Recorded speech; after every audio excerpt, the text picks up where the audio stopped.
नमस्कार शेतकरी बांधवांनो, मराठी कोपरा YouTube चॅनलवर आपलं स्वागत आहे। महाराष्ट्र शासनाची नमो शेतकरी सन्मान निधी योजना तुम्ही ऐकली आहे का?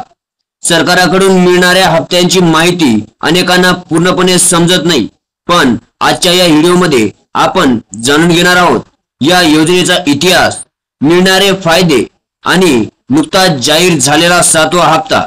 तर चला व्हिडिओला सुरुवात करूया। नेमकी योजना काय आहे?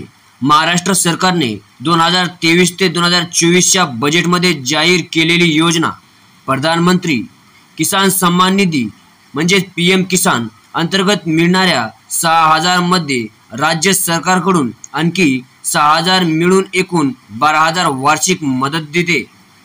यांचं उद्दिष्ट समजून घेऊया। लहान व सीमांत शेतकऱ्यांना थेट आर्थिक मदत देणे, शेतीतील खर्च, बियाणे, खते, सिंचन किंवा दैनंदिन गरजासाठी उपयोगी होणारी रक्कम।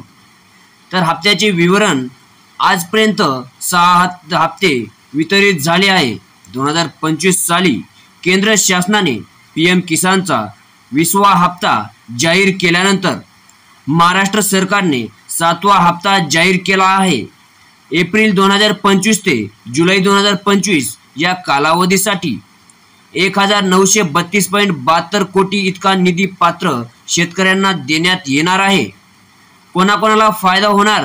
मित्रांनो, ज्या शेतकऱ्यांची नोंदणी पीएम किसान मध्ये झाली आहे आणि आधार लिंकिंग पूर्णपणे आहे, ज्यांची PFMS म्हणजे पब्लिक फायनान्शियल मॅनेजमेंट सिस्टम मध्ये नोंदणी झाली आहे।